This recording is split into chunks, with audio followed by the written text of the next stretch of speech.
Hi everyone. I did my case study on case study 12.1, and it talked about how advertising has a lot of power over people. First, the case study outlined the ability for advertising companies to change the meaning of products and associate them with different ideas in order to get people to buy them. So it outlined the diamond industry and how when an abundance of diamonds were found in South Africa, mining companies found it difficult to sell their diamonds at higher prices because they were becoming more easily accessible. And so instead, what they decided to do was they were going to make them into the staple for engagement rings. And so they did so by implementing them into screenplays, which was very clever. And they also had popular celebrity figures wear diamond engagement rings. So the three themes that I found from this case study would be that the floating signifier effect is very pervasive, and advertising companies have the ability to put any type of meaning to a product through their advertisements. And so just like associating love and devotion and romance to a stone, you can basically do that with any product. Also, I found that slogans were very important, and so in the case study, they showed that they made the slogan "Diamonds are forever" in order to keep people from reselling their diamonds, and so they made them family heirlooms and things that were precious and should be treasured, and that shouldn't be resold, and so because they're forever. And then also I just found that the case study is able to shape culture through branding. So they discussed how in Japanese society, most women did not wear engagement rings in the beginning of, in like the 1960s, 1967, less than 5% of Japanese women wore engagement rings. However, in the span of 14 years, that percentage rose up to 60%. And so this shows that through advertising engagement rings as a Western idea and a modern culture, advertising companies were able to reshape Japanese idea of marriage and implement this idea of romance and engagement rings into their culture. I also discussed how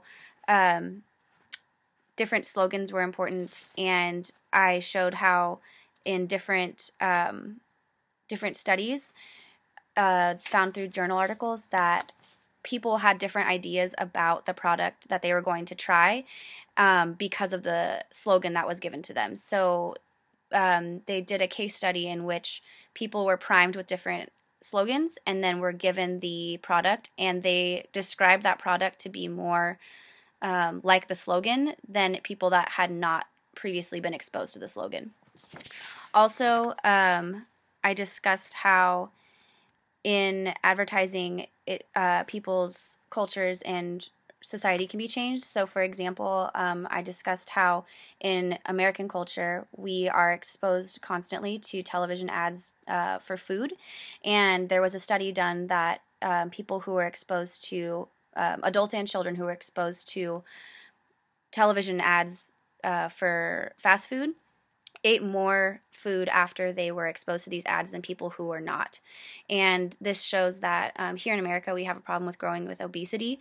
So these types of ads could contribute to the epidemic of obesity here in the United States. And so they are shaping our culture in a negative way. And the two recommendations I had for how advertising companies can better communicate with their consumers would be to adapt more to a changing society. So I discussed how gender neutrality is becoming more of a pervasive idea in our society today.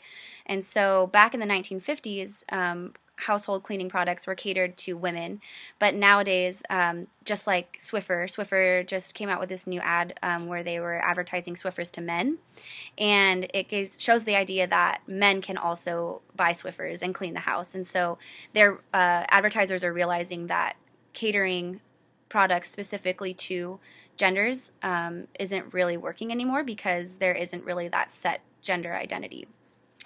And my second recommendation to advertising companies to increase their communication with consumers would be to use social media as a way to connect with consumers on a more personal level.